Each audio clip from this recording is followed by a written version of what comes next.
নমস্কার। মঞ্চে উপবিষ্ট জেলা নেতৃত্বের মধ্যে জেলার চেয়ারম্যান সভাপতি সহ মমতা বন্দ্যোপাধ্যায়ের মন্ত্রিসভার সদস্য সহ সাংসদ সহ ব্লক সভাপতি, পঞ্চায়েতের সভাপতি, গ্রাম পঞ্চায়েতের প্রধান, আপনারা ঠেলাঠেলি করবেন না, হুড়োহুড়ি করবেন না। আমি যাব ওদিকে, সবাই দেখতে পাবে। মিডিয়াকে মিডিয়ার কাজ করতে দিন, ওদেরকে ওদের কাজ করতে দিতে হবে ধৈর্য সহকারে। ও ভাই বসো, তুমি শান্ত হয়ে, আমি আসবো ওদিকে, বসো। যারা উপস্থিত রয়েছেন আমি সকলকে ধন্যবাদ জানাচ্ছি, কৃতজ্ঞতা জানাচ্ছি। জেলা পরিষদ সভাধিপতি থেকে শুরু করে অশোক দেব রয়েছেন, ডায়মন্ড হারবার যাদবপুর সাংগঠনিক জেলার জেলা চেয়ারম্যান, বজবজের বিধায়ক, সুন্দরবন সাংগঠনিক জেলার জেলা চেয়ারম্যান নমিতা সাহা সহ দুই জেলা সভাপতি, ডায়মন্ড হারবার যাদবপুরের জেলা সভাপতি শুভাশিস চক্রবর্তী এবং সুন্দরবন সাংগঠনিক জেলার দলের সভাপতি জয়দেব হালদার সহ এলাকার জনপ্রিয় সাংসদ সদস্যা সায়নী ঘোষ রয়েছেন, প্রতিমা মণ্ডল রয়েছেন, বাপি হালদার রয়েছেন, আমাদের বিধানসভার অধ্যক্ষ এবং বর্ষিয়ান বিধায়ক বিমান বন্দ্যোপাধ্যায় রয়েছেন, মন্ত্রী বঙ্কিম হাজরা রয়েছেন, দিলীপ মণ্ডল রয়েছেন। এছাড়াও প্রত্যেক এমএলএকে, যেহেতু মানুষ অনেকক্ষণ ধরে এসছে, আমি একযোগে সবাইকে ধন্যবাদ জানাচ্ছি, আমার কৃতজ্ঞতা জানাচ্ছি, প্রণাম জানাচ্ছি, শুভেচ্ছা জানাচ্ছি। বয়োজ্যেষ্ঠরা যারা আছেন তাদের সকলকে প্রণাম, ছোটরা যারা আছেন তাদের সকলকে ভালোবাসা। প্রথমেই আপনাদের সকলকে ইংরেজি নববর্ষ 2026 সালের শুভেচ্ছা জানাই।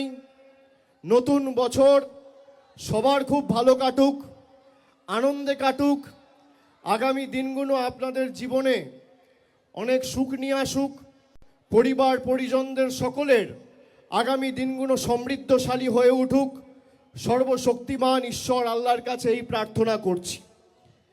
আজকের এই সভা সবাই দেখতে পাচ্ছেন এখন, আজকের এই সভা যেখানে এক মাস ধরে আমি বাংলার বিভিন্ন প্রান্তে যাব, মানুষের পাশে দাঁড়াবো, বিশেষ করে এই এসআইআর প্রক্রিয়া চলাকালীন মানুষের যাতে কোনো অসুবিধা না হয় আমার সামর্থ্য অনুযায়ী মানুষের পাশে দাঁড়াবো। আগামীকাল আমি আলিপুরদুয়ার যাব, ফিরে এসে 6 তারিখ বীরভূম যাব, 7 তারিখ উত্তর দিনাজপুর, দক্ষিণ দিনাজপুর করে 8 তারিখ মালদা করব। তারপর 9, 10, 11, 12 টানা একদম জানুয়ারি মাস চলবে।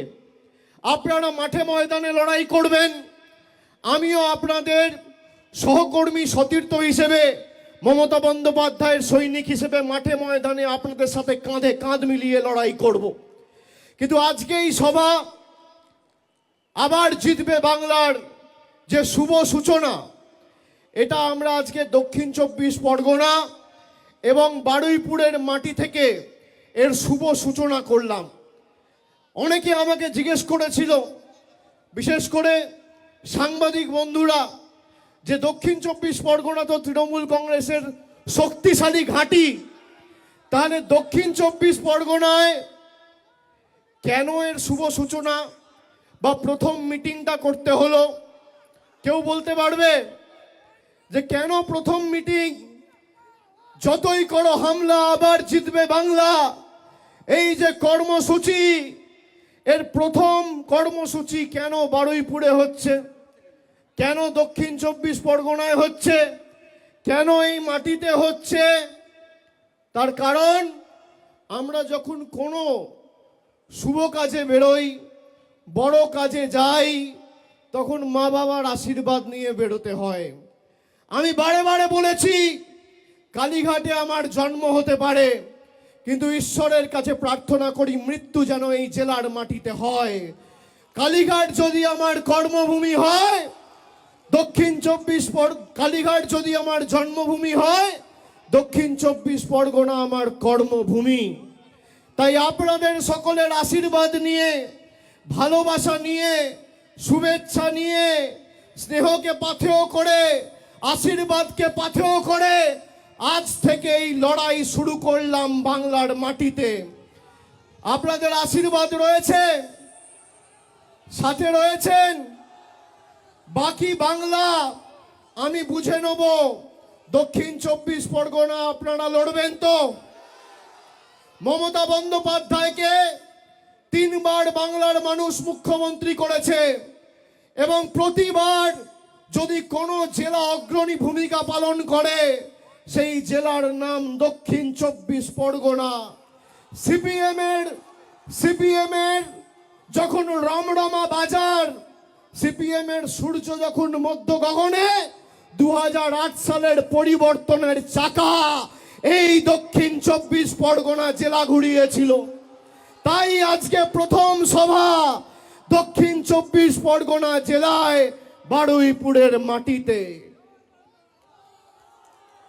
আমি ইতিমধ্যেই তৃণমূলের প্রত্যেকটা কর্মী সমর্থক এবং বাংলার মানুষকে কথা দিয়েছি যে তৃণমূল কংগ্রেসের আসন সংখ্যা এবং ভোট শতাংশ 2021-এর নিরিখে 26-এ বাড়বে। 2021-এ তৃণমূল জিতেছিল 214, এবার একটা হলেও আসন বাড়বে। আপনাদের কথা দিতে হবে সেই একটা আসন যেন এই দক্ষিণ 24 পরগনা থেকে হয়। এবার ভাঙড় তৃণমূল কংগ্রেসকে জিততে হবে, 31 দক্ষিণ 24 পরগনা করতে হবে। তার জন্য আমাদের যত পরিশ্রম করার করতে হবে, মানুষকে সাথে নিয়ে সংঘবদ্ধভাবে লড়তে হবে। আপনারা যেখানে বলবেন অভিষেক বন্দ্যোপাধ্যায় যাবে, যে বুথে ঢুকতে বলবেন ঢুকবে, যে পাড়ায় সভা সমিতি করতে বলবেন করবে, কিন্তু একটা বুথেও বিজেপিকে গণতান্ত্রিকভাবে মাথা ছাড়া দেওয়ার সুযোগ করা যাবে না। আমরা এদেরকে বাংলা বিরোধী বলেছিলাম, জমিদার বলেছিলাম। আজকের মানুষ বাংলায় বুঝতে পারছে যে কেন এদেরকে বাংলা বিরোধী বলা হয়েছে, কেন এদেরকে জমিদার বলা হয়েছে, কেন এদেরকে বলেছি বাংলা বিরোধী। তার কারণ শুধুমাত্র বাংলার প্রকল্প নয়, বাংলার রাস্তা, বাংলার বাড়ি, গরিব মানুষের 100 দিনের পারিশ্রমিক, 100 দিনের কাজের বরাদ্দই বন্ধ নয়। মানুষকে ভাতে মারতে চেয়েছে এই বিজেপির নরেন্দ্র মোদীর সরকার। তাই আজকে শুধুমাত্র এরা বাংলার প্রকল্পের টাকা বন্ধ করেই শান্ত নয়, বাংলার গরিব মানুষকে তার মৌলিক অধিকার থেকে বঞ্চিত করতে এসআইআর নিয়ে এসছে। এরা নিয়ে এসছে এসআইআর, আর মানুষ গণতান্ত্রিকভাবে ভোটের বাক্সে জবাব দিয়ে করবে এদের বিরুদ্ধে এফআইআর।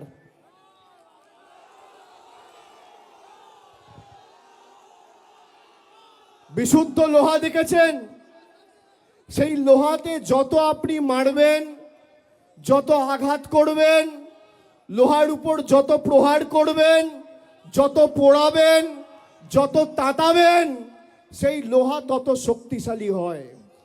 তৃণমূল কংগ্রেস দলটা বিশুদ্ধ লোহার মতো, যত আপনি অত্যাচার করবেন আর যত আপনি আঘাত করবেন, তৃণমূল কংগ্রেসের কর্মীদের মনোবল তত চাঙ্গা হবে আর দল তত শক্তিশালী হবে।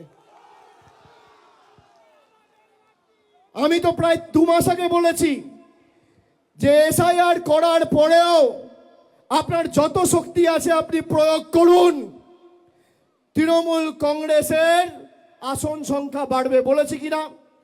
বিজেপির নেতাদের ক্ষমতা থাকলে চ্যালেঞ্জ অ্যাকসেপ্ট করুক, কেউ মানা করেনি। তাহলে বিজেপির নেতা কর্মীরা এত ভয় পাচ্ছে কেন? এত ভয় কিসের? দুদিন আগে দেশের স্বরাষ্ট্রমন্ত্রী এসে এখানে বলেছে আমরা সোনার বাংলা করব। তাহলে পাশে ত্রিপুরা, সোনার ত্রিপুরা হচ্ছে না কেন?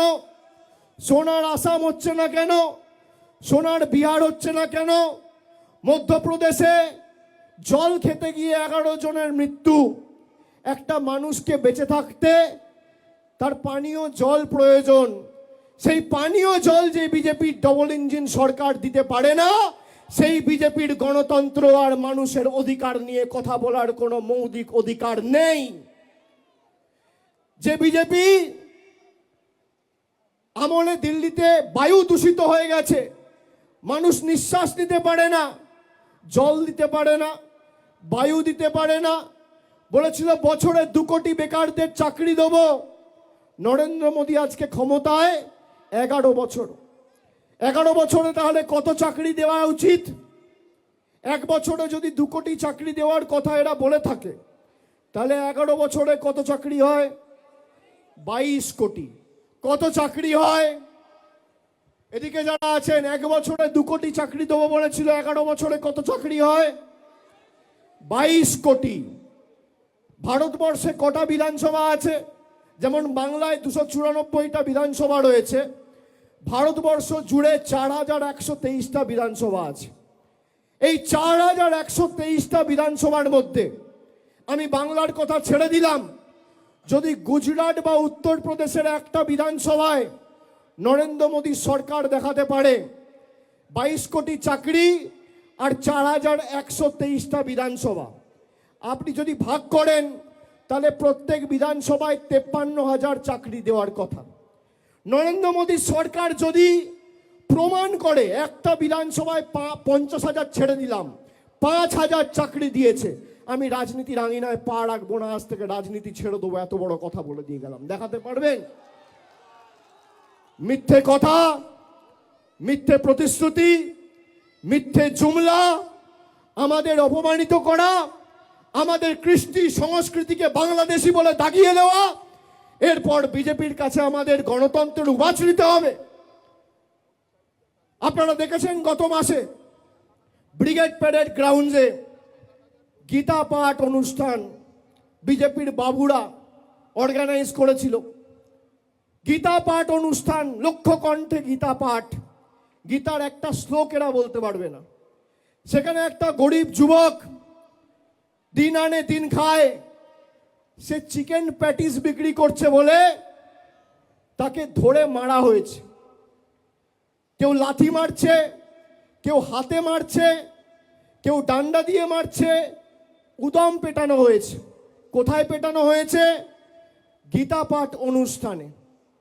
তারপর পুলিশ যখন অভিযুক্তদের গ্রেপ্তার করেছে, এই বিজেপির নেতারা সেই অভিযুক্তগুলোকে যারা বেল পেয়ে জেল থেকে বেরিয়েছে তাদের মালা পরিয়ে বরণ করেছে। এই হচ্ছে বিজেপির হিন্দুত্ব। যারা গীতার অনুষ্ঠানে একটা যুবকের উপর চিকেন প্যাটিস বিক্রি করে বলে হামলা চালিয়েছে, তাদের কাছে বাংলার কোনো মানুষকে হিন্দুত্ব শিখতে হবে না। তার কারণ আপনি যদি সত্যি গীতা পড়ে থাকেন, গীতার 5ম অধ্যায় 18 নম্বর শ্লোক শ্রীকৃষ্ণ স্বয়ং বলছে, বিদ্যা বিনয় সম্পন্নে ব্রাহ্মণে গবি হস্তিনী সুনিচৈবা স্বপাকে চা পণ্ডিতঃ সমদর্শিনঃ। তার মানে একটা কুকুরের মধ্যেও আমি ভগবান শ্রীকৃষ্ণ বিরাজমান, একটা গরুর মধ্যেও আমি বিরাজমান, একটা পিঁপড়ের মধ্যেও আমি বিরাজমান, আর মানুষের মধ্যেও আমি বিরাজমান। সে গীতা পাঠের অনুষ্ঠানে একজন যুবককে চিকেন প্যাটিস বিক্রি করে বলে মারছে, এর জবাব বাংলা দেবে না?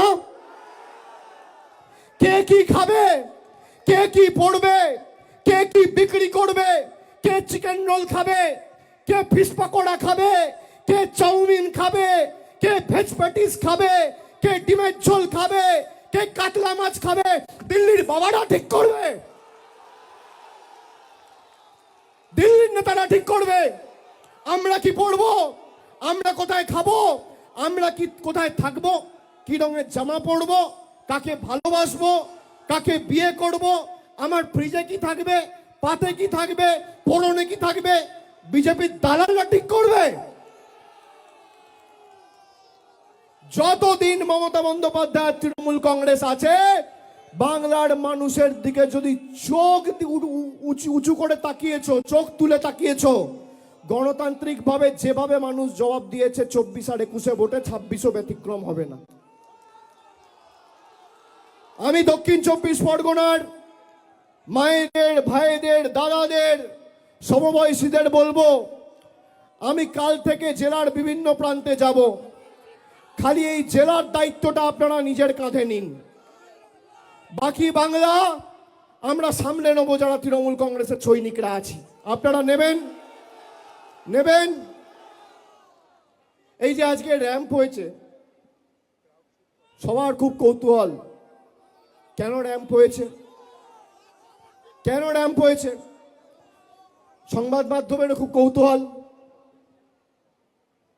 যারা এসছেন আপনাদের কৌতূহল, সোশ্যাল মিডিয়ায় অনেকের কৌতূহল। কৌতূহল আছে তো, যে হঠাৎ করে এত বড় র্যাম্প কেন, কে হাঁটবে, কে হাঁটবে, কৌতূহল ছিল, কৌতূহল আছে। এই র্যাম্পে আজকে আমি 3 জন ভূতকে হাঁটাবো, 3টে ভূত আপনারা দেখবেন। 3 জনকে নিয়ে আসুন। আমি কেন র্যাম্প করিয়েছি আপনাদের দেখানোর জন্য। আগে দেখুন,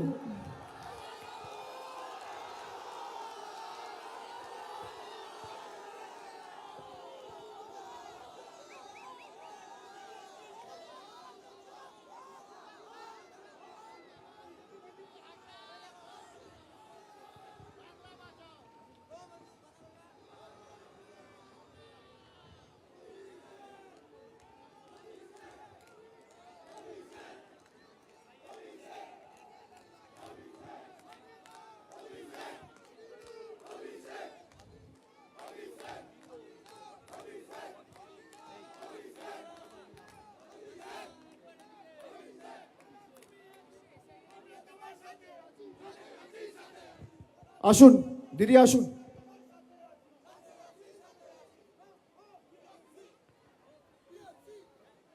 এখানে 2 জন ভদ্রলোক আছে, একজন ভদ্রমহিলা আছে, সবাই দেখতে পাচ্ছেন? দাদা এদিকে একটু দেখান, দেখতে পাচ্ছেন? দেখতে পাচ্ছেন সবাই? আপনার নাম কি বলুন? মনিরুল ইসলাম মোল্লা। আপনার নাম কি দাদা? হরে কৃষ্ণ গিরি। আপনার নাম কি বৌদি? মিসেস মায়া দাস। আপনারা দেখতে পাচ্ছেন? এদিকে যারা আছে, এদিকে যারা আছে, এদিকে যারা আছে, সংবাদ মাধ্যমের বন্ধুরা সবাই দেখতে পাচ্ছেন? এখানে আমি একা আছি, আমার পাশে 2 জন ভদ্রলোক, একজন ভদ্রমহিলা আছে। এই 3 জনকে দেখে কি মনে হচ্ছে আপনার? আসুন আমার সাথে আসুন। এই 3 জনকে দেখে কি মনে হচ্ছে আপনাদের? কি মনে হচ্ছে? কি মনে হচ্ছে? ঠিক মনে হচ্ছে? এই 2 জন ভদ্রলোক দিয়ে দেখছেন, 2 জনের বাড়ি হচ্ছে মেটিয়াবুরুজ বিধানসভা, আর বৌদির বাড়ি হচ্ছে কাকদ্বীপ বিধানসভা। দেখতে পাচ্ছেন? কি আমি একা দেখছেন না 4 জন দেখছেন? কজন দেখছেন? কজন? এবার শুনুন, ইলেকশন কমিশন এদের দেখতে পাচ্ছেন না, এদের মৃত ঘোষণা করে দিয়েছে। এই জন্য আমি র্যাম্প মানিয়েছি। আর এরকম 3-4টে কেস না, খালি দক্ষিণ 24 পরগনা জেলায় 24 জন রয়েছে যারা জীবন্ত বহাল তবিয়তে রয়েছে, কিন্তু এদের দেখিয়ে দিয়েছে মারা গেছে। কোনোদিন মৃত ব্যক্তিদের র্যাম্পে হাঁটতে দেখেছেন? দেখেছেন? দেখেছেন? এই কারণ আমি তৈরি করেছি যে এদের কি চক্রান্ত, বাংলার মানুষ যাতে ভোটাধিকার প্রয়োগ না করতে পারে এদেরকে মৃত দেখিয়ে দেওয়া হয়েছে। আরে আমরা যতদিন আছি একটা মানুষের মৌলিক অধিকার আমরা যেতে দেবো না। দিল্লি আগামী দিন তৃণমূল যাবে, বিজেপির দালালরা তৈরি থাকো, ভ্যানিশ কুমার তৈরি থাকো, তৃণমূল দিল্লিতে যাবে। আজকে যা মাঠে লোক হয়েছে আমি ছেড়ে দিলাম। রাস্তায় পাটুলি থেকে আসার সময়, পাটুলি থেকে শুরু করে এই ময়দান অবধি প্রায় 20-22 কিলোমিটার রাস্তা, সোনারপুর হয়ে এলাম। রাস্তার দুধারে যা লোক ছিল, 1/3 লোক যদি দিল্লিতে যায়, জ্ঞানেশ কুমার অমিত শাহ বানের জলে ভেসে যাবে, চোখে দেখা যাবে না। খালি রাস্তায় যা লোক ছিল বানের জলে ভেসে যাবেন। আজকে এসআইআর এর কারণে যারা মারা গেছেন তাদের দায় কার? অপরিকল্পিত এসআইআর এর কারণে যারা আত্মহত্যা করছেন তাদের মৃত্যুর দায় কার? আজকেও একজন ভদ্রমহিলা বর্ধমান দক্ষিণে ফুলমালা, জয় বাংলা বাবা, জয় বাংলা, ফুলমালা, আসুন দাদা বৌদি আপনারা আসুন। ফুলমালা দেবী বলে একজন রয়েছে যিনি মারা গেছেন। আজকে তিনি আত্মহত্যা করেছেন, তাকে নোটিশ পাঠিয়ে 5 তারিখ ডাকা হয়েছিল।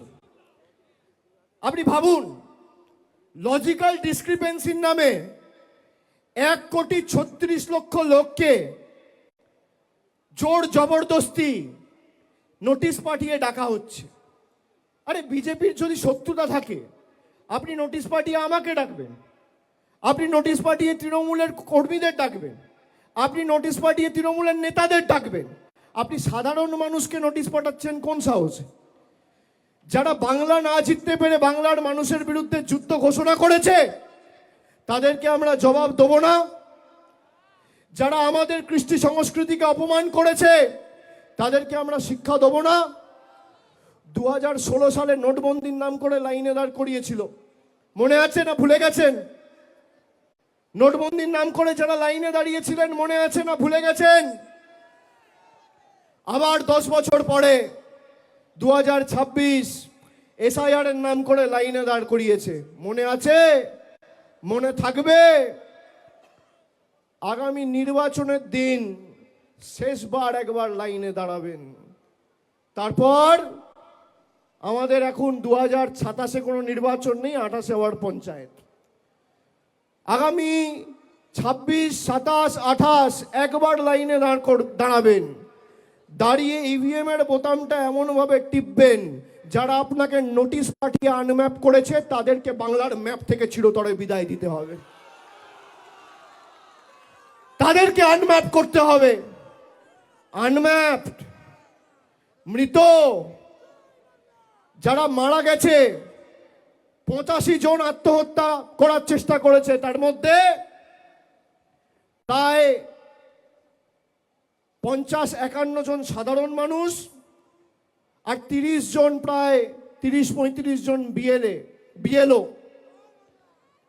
তার মধ্যে প্রায় 56 জন মারা গেছে 2 মাসে। 56টা তর তাজা প্রাণ চলে গেছে। কি মায়েরা জবাব দেবেন না? দেবেন না? দেবেন না? আমরা জয় বাংলা বলি বলে আমাদের বাংলাদেশি বলা হয়।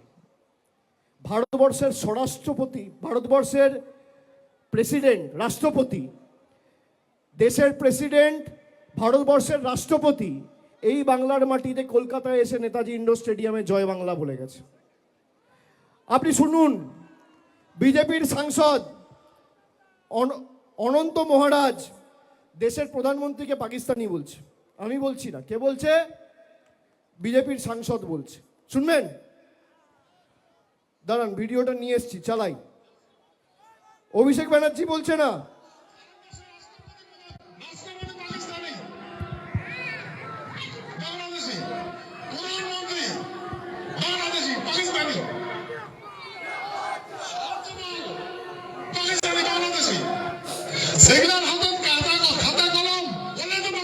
শুনতে পাচ্ছেন? আবার চালাচ্ছি আর একবার শুনুন।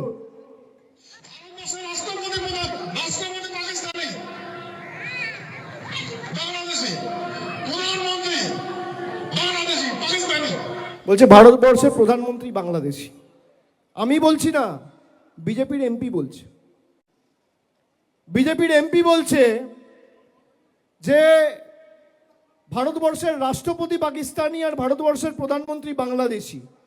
যে বিজেপি এমপিকে বিজেপির এমএলএরা ভোট দিয়ে নির্বাচিত করে রাজ্যসভায় পাঠিয়েছে, সেই বিজেপির এমপি অনন্ত মহারাজ ভারতবর্ষের প্রধানমন্ত্রীকে পাকিস্তানি আর বাংলাদেশি বলছে। এরা বাংলাদেশ নিয়ে বড় বড় ভাষণ তোলে, বড় বড় কথা বলে, বড় বড় হম্বিতম্বি করে, ধমকি দেয়, চমকায়। এই বিজেপির নেতা শুভেন্দু অধিকারী তিনি বলছেন মোহাম্মদ ইউনূসে বাংলাদেশের সরকার ভালো। শুনবেন, আমি তথ্য ছাড়া কথা বলি না।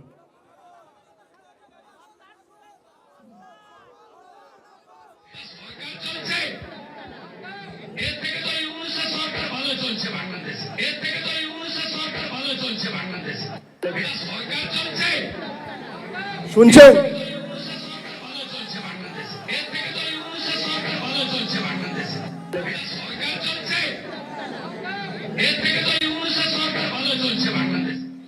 বলছে এর থেকে ইউনূসের সরকার ভালো চলছে বাংলাদেশে, মানে বাংলা সরকার থেকে ইউনূসের সরকার ভালো চলছে বাংলাদেশে।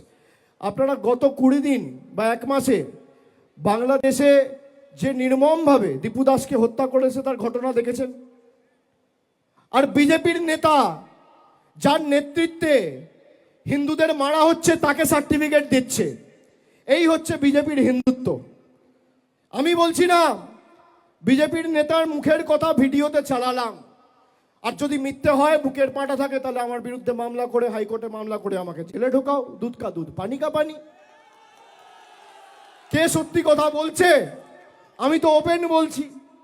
এখানে এত ক্যামেরা রয়েছে, যে কেউ রেকর্ড করছে, মিডিয়ার বন্ধুরা রয়েছে, আপনাদের সবার হাতে ফোন রয়েছে। ওপেন মাইকে চালিয়ে শোনালাম তো। এরা নিজেদের হিন্দুদের রক্ষাকর্তা, ধারক বাহক বলে দাবি করে। যারা মা দুর্গার বংশ পরিচয় নিয়ে প্রশ্ন তোলে, যারা রবীন্দ্রনাথ ঠাকুরকে রবীন্দ্রনাথ সান্যাল বলে, যাদের নেতৃত্বে ঈশ্বরচন্দ্র বিদ্যাসাগরের মূর্তি 2019-এ ভাঙা হয়েছিল, যাদের বাংলার সভাপতি এবং বর্তমানে কেন্দ্র সরকারের রাষ্ট্রমন্ত্রী সুকান্ত মজুমদার স্বামী বিবেকানন্দকে অজ্ঞ বামপন্থীর প্রোডাক্ট বলেছিল, যারা বাংলার কৃষ্টি সংস্কৃতিকে আক্রমণ করে, তারা বাংলা বাঁচাবে? যারা দিল্লির দালালি করে, দিল্লির নেতাদের জুতো চাটা ছাড়া আর কোনো কাজ নেই, যাদের খালি বাংলার মানুষের টাকা আটকে দিল্লির নেতাদের কাছে নাম্বার বাড়ানো যাদের একমাত্র কাজ, তারা বাংলার সম্প্রীতি রক্ষা করবে? তারা বাংলার মানুষকে জল দেবে, কল দেবে? আপনি শুনে রাখুন। আর একটা ঘটনা আপনাদের সকলকে বলি। বালুরঘাটের সাংসদের নাম কি? সুকান্ত মজুমদার। আপনারা দেখেছেন সমাজ মাধ্যমে 3-4 দিন আগে আমার কাছে 2জন ছেলে এসছে। আমি তাদের সাথে যোগাযোগে ছিলাম। তাদেরকে আলাদা করে মহারাষ্ট্রে তারা 7 মাস জেল খেটেছে। তাদের একমাত্র দোষ যে তারা মহারাষ্ট্রে গিয়ে কেন বাংলায় কথা বলেছে। একজনের বাড়ি তপনে, একজনের বাড়ি কুমারগঞ্জে। তপন আর কুমারগঞ্জ দুটোই বালুরঘাট লোকসভা কেন্দ্রের অধীনে। একজনের নাম অসিত সরকার আর একজনের নাম গৌতম বর্মন। গৌতম বর্মন কি করে জানেন? গৌতম বর্মন বিজেপির বুথের সভাপতি। তারা বলছে যে আমরা বাংলায় কথা বলেছি বলে আমাদের মহারাষ্ট্রের ভিওয়ান্ডি পুলিশ হাতে লকআপ লাগিয়ে একদম থানায় নিয়ে গিয়ে জেলে ঢুকিয়েছে। আমাদের একমাত্র দোষ, আমরা বাংলায় কথা বলেছি, জোর জবরদস্তি আমাদের বাংলাদেশি বানিয়ে জেলে ঢুকিয়েছে। তো আমি বললাম, তোমাদের সাংসদ ওখানে, বিধায়ক তোমরা ফোন করনি? বলছে দাদা কষ্টের কথা কি বলবো। বউকে ফোন করে বললাম, বউ গিয়ে সুকান্ত মজুমদারের সাথে কথা বলে পায়ে ধরে হাউমাউ করে কাঁদলো। একটা ফোন পর্যন্ত করেনি, বলছে জেলে গেছে যাক। আরে মহারাষ্ট্রের সরকার বিজেপির, বালুরঘাটের সাংসদ বিজেপির, 2জনের সহকর্মী একটা ফোন করে আপনি বলতে পারেন না যে আমার এলাকার একটা মানুষকে অন্যায়ভাবে বাংলাদেশি বলে আখ্যায়িত করে জেলে ঢুকিয়েছেন, এটা আমরা মানব না, তাকে ছাড়ুন। এইটুকু বিবেক, এইটুকু আত্মসম্মান বোধ, এইটুকু সচেতনতা বাংলার প্রতি ভালোবাসা যার নেই, তারা আর যাই হোক কোনোদিন বাংলাকে ভালোবাসতে পারে না। সেই বিজেপির বুথ সভাপতি গৌতম বর্মনকে মহারাষ্ট্রের লোয়ার কোর্টে আমরা লড়াই করে বালুরঘাটে তার বাড়িতে পৌঁছে দিয়েছে, যে তার নাম হচ্ছে তৃণমূল কংগ্রেস। বিজেপির বুথ সভাপতিকে তার বাড়িতে পৌঁছে দিয়েছে। যে বিজেপি নিজের বুথ সভাপতিকে রক্ষা করতে পারে না, সে বিজেপি বাংলার মানুষকে রক্ষা করবে? সে বিজেপি আপনাদের রক্ষা করবে? যে বিজেপি 5 বছর শুধু কেড়েছে, আবাসের টাকা কেড়েছে, জলের টাকা কেড়েছে, সর্বশিক্ষা মিশনের টাকা কেড়েছে, রাস্তার টাকা কেড়েছে, 100 দিনের টাকা কেড়েছে, সেই বিজেপি আপনাদের টাকা দেবে? আজকের দিনে দাঁড়িয়ে এই মুহূর্তে বাংলার বকেয়া পাওনা দিল্লি কেন্দ্রের সরকারের কাছে প্রায় 2 লক্ষ কোটি টাকা। বিজেপির নেতারা এসে বলছে যে বিজেপি জিতলেও আমরা লক্ষ্মীর ভান্ডার দেবো সবাইকে। আমি এই মঞ্চ থেকে আর একটা চ্যালেঞ্জ ছুড়লাম, বাপের বেটা হলে চ্যালেঞ্জ অ্যাকসেপ্ট করবেন। বাংলা বাদ দিন, পাশে ত্রিপুরা আপনারা ক্ষমতায়, আসাম আপনারা ক্ষমতায়, মেঘালয়ে আপনাদের সরকার, এনডিএ সরকার, আপনাদের সরকার রাজস্থানে, মধ্যপ্রদেশে আপনারা ক্ষমতায়, উত্তরপ্রদেশ আপনারা ক্ষমতায়, উত্তরাখণ্ড আপনারা ক্ষমতায়, ছত্তিশগড় আপনারা ক্ষমতায়। মমতা বন্দ্যোপাধ্যায় বাংলার 2,30,00,000 মহিলাকে কোনো প্রশ্ন ছাড়া, কোনো এলিজিবিলিটি ছাড়া, কোনো বাধ্যবাধকতা ছাড়া সবাইকে প্রতি মাসে 1,000 টাকা করে লক্ষ্মীর ভান্ডার দেয়। আপনি 12টা-15টা রাজ্যের মধ্যে একটা রাজ্যে যদি বাস্তবায়িত করে দেখাতে পারেন, অভিষেক বন্দ্যোপাধ্যায় রাজনীতি করবে না। একটা রাজ্যে আমরা সবাইকে দিয়েছি। এরা ঘোষণা করেছে, বিহারে বলেছিল ক্ষমতায় এলে 2 লাখ টাকা দেবো, 10,000 টাকা দিয়ে কেটে পড়েছে, আর দেখানি। মহারাষ্ট্রে বলেছিল লক্ষ্মীর ভান্ডার দেবো, তারপর কি দেখলাম, ভেরিফিকেশনের নাম করে প্রায় 70 লাখ মহিলাকে বাদ দিয়ে দিয়েছে। 60 লাখ 70 লাখ মহিলাকে বলছে এলিজিবিলিটি ক্রাইটেরিয়ায় পড়ে না। এই হচ্ছে বিজেপি। একদিকে মমতা বন্দ্যোপাধ্যায় দিচ্ছে, আর একদিকে মোদী সরকার নিচ্ছে। আপনি কার সাথে থাকবেন সিদ্ধান্ত আপনার। তৃণমূল জিতলে 2 মুঠো ভাত, আর বিজেপি থাকলে ধর্মে ধর্মে আঘাত আর সংঘাত। তৃণমূল জিতলে দুয়ারে রাশন, আর বিজেপি জিতলে দুয়ারে ভাষণ। তৃণমূল থাকলে সাম্প্রদায়িক সম্প্রীতি অক্ষুণ্ণ থাকবে, আর বিজেপি থাকলে বাংলাকে ভাতে মারবে। কার সাথে বাংলার মানুষ থাকবে, সিদ্ধান্ত বাংলার মানুষকে নিতে হবে। আমরা একমাত্র দল, ভারতবর্ষে একমাত্র দল। এখানে বুথে কাজ করার মতো কর্মী কারা আছে, হাত তুলুন তো। ভারতবর্ষে তৃণমূল একমাত্র দল যে প্রতিবার নির্বাচনে যাওয়ার আগে নিজের রিপোর্ট কার্ড মানুষের কাছে পুঙ্খানুপুঙ্খভাবে তুলে ধরে। দল করবেন যখন, একমাত্র দল। বিজেপির রিপোর্ট কার্ড দেখেছেন 10 বছরে? আমরা 2021-এর নির্বাচনের আগেও রিপোর্ট কার্ড দিয়েছি, 2026-এর নির্বাচনের আগেও 15 বছরের আমাদের উন্নয়নের পাঁচালী তৈরি করে পুঙ্খানুপুঙ্খ হিসেব আমাদের সরকার কি করেছে মানুষকে পৌঁছে দিয়েছে। এটাই তৃণমূল কংগ্রেস। কোনো এদের কাছে ইস্যু নেই। আপনার যদি রাজনৈতিক লড়াই লড়তে হয়, আপনি বাছুন যে আপনি 10 বছর 11 বছর ক্ষমতায় আপনি বাংলাকে কত টাকা দিয়েছেন।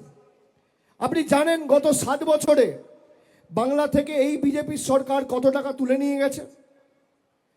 শুনুন আপনারা, জিএসটি আর ইনকাম ট্যাক্সের মাধ্যমে 2017-18 সাল বাংলা থেকে তুলে নিয়ে গেছে 63,000 কোটি টাকা। 2018-19 বাংলা থেকে নিয়ে গেছে 84,000 কোটি টাকা। 2019-20 বাংলা থেকে নিয়ে গেছে আবার 84,000 কোটি টাকা। 2020-21 বাংলা থেকে নিয়ে গেছে 80,000 টাকা, 80,000 কোটি টাকা। 2021-22 অর্থবর্ষ বাংলা থেকে তুলে নিয়ে গেছে 1,01,000 কোটি টাকা। 2022-23 বাংলা থেকে তুলে নিয়ে গেছে 1,13,000 কোটি টাকা। 2023-24 বাংলা থেকে তুলে নিয়ে গেছে 1,22,000 কোটি টাকা। গত 7 বছরে খালি বাংলা থেকে তুলে নিয়ে গেছে 6,50,000 কোটি টাকা। আমি তো হিসেব দিচ্ছি, এদেরকে বলুন হিসেব দিতে। এরা হিসেব দিতে পারবে? পারবে? বিজেপির নেতা কর্মীরা যখন প্রচারে আসবে, এদের জন্য আপনার 100 দিনের কাজের টাকা 4 বছর ধরে বন্ধ। হাইকোর্ট সুপ্রিম কোর্টের অর্ডারের পরেও এরা 100 দিনের টাকা চালু করেনি। মমতা বন্দ্যোপাধ্যায় বলেছে তোমরা না চালু করলে আমাদের বাংলা মহাত্মাশ্রী চালু করে বাংলার মানুষকে কাজ দেবে। এরা গরিব মানুষের আবাসের টাকা বন্ধ করে রেখেছে। গত বছর 12 লক্ষ লোককে প্রকৃত প্রাপক যারা আমাদের রাজ্য সরকার সম্পূর্ণ নিজের কোষাগার থেকে টাকা দিয়েছে, সম্পূর্ণভাবে নিজের কোষাগার থেকে। 50 লক্ষ লোকের আবাসের টাকা বন্ধ। বাকি যারা আছে করলে তৃণমূল কংগ্রেসই করবে। বিজেপি 1 টাকা দিয়ে কোনোদিন কাউকে সাহায্য করেনি। বিজেপির 12 জন সাংসদ বাংলা থেকে রয়েছে। জিজ্ঞেস করুন বাংলার স্বার্থে কোনো একটা প্রকল্প বন্ধ হওয়ার কারণে প্রতিবাদ করে একটা চিঠি লিখেছি যাতে বাংলার মানুষকে কোনো রকম সুরাহা করা হয়? কেউ একটা চিঠি দেখাতে পারবে না। মানুষকে ভাতে মারা পাতে মারা চক্রান্ত। আর এই বিজেপি খালি বাংলাদেশ, রোহিঙ্গা, আমাদের বাংলাদেশি বলে আখ্যায়িত করতো না, বলতো বাংলায় বাংলাদেশি থাকে। আমরা গত পরশুদিন ইলেকশন কমিশনের অফিসে গেছি দিল্লিতে। আমি জ্ঞানেশ কুমারকে বলেছি কত বাংলাদেশি বাংলা থেকে বাদ দিয়েছে, আপনি তালিকা প্রকাশ করুন। করতে পারবেন? করতে পারবেন? তালিকা প্রকাশ করতে পারেন। উল্টা আমার দিকে আঙ্গুল তুলে কথা বলছিল যারা সাংসদরা ছিল। আরে আপনি মনোনীত, আমরা নির্বাচিত, আমাদের মানুষ ভোট দিয়ে পাঠিয়েছে। আপনাকে আপনার প্রভুরা চিঠিতে সই করে নোটিফিকেশন ইস্যু করে পাঠিয়েছে। দুটোর মধ্যে পার্থক্য রয়েছে। আপনি কার উপর আঙ্গুল তুলে কথা বলছেন? ওরা ভেবেছে তৃণমূলের লোকেরা আসবে, একটু জোর জবরদস্তি চোখ দেখিয়ে কথা বললেই এরা ব্যাক ফুটে চলে যাবে। বাঙালি কি বুঝিয়ে দিয়ে এসছি। তোমার রাজনৈতিক বাবাকে গিয়ে বলবে বাংলার মানুষ মরবে আর তোমার কাছে আমি গোলাপ ফুল নিয়ে যাব? হ্যাঁ, তৈরি থাকো, তৈরি থাকো। আজ অভিষেক ব্যানার্জি গেছে, পরে মমতা ব্যানার্জি যাবে, তখন কে বাঁচাবে? পালানোর পথ খুঁজে পাবে না, পালানোর পথ খুঁজে পাবে না। বাংলার বাংলাদেশি থাকে, বাংলায় বাংলাদেশি থাকে।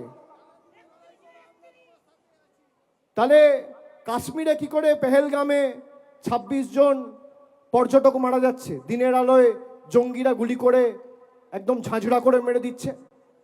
স্বরাষ্ট্রমন্ত্রী ঘুমাচ্ছে, কেন্দ্রীয় সরকার ঘুমাচ্ছে। শুনুন, আমি আপনাদের বলছি 2026-এর নির্বাচন এদেরকে শুধু পরাজিত করার নির্বাচন নয়, এদেরকে শিক্ষা দেওয়ার নির্বাচন। একটা হয় নির্বাচিত করার জন্য নির্বাচন, আর একটা হয় শিক্ষা দেওয়ার নির্বাচন। দক্ষিণ 24 পরগনা জেলার কোনো আসনে তৃণমূলের জয়ের ব্যবধান যেন 50,000-এর নিচে না হয়, আপনাদের সুনিশ্চিত করতে হবে। সে ডায়মন্ড হারবার হোক, মথুরাপুর হোক, জয়নগর হোক আর যাদবপুর হোক, বারুইপুর হোক বা সোনারপুর হোক, কুলতলি হোক বা সাগর হোক, রায়দিঘি হোক বা পাথর প্রতিমা হোক, সর্বত্র জোড়া ফুলকে এমনভাবে শক্তিশালী করতে হবে যে যা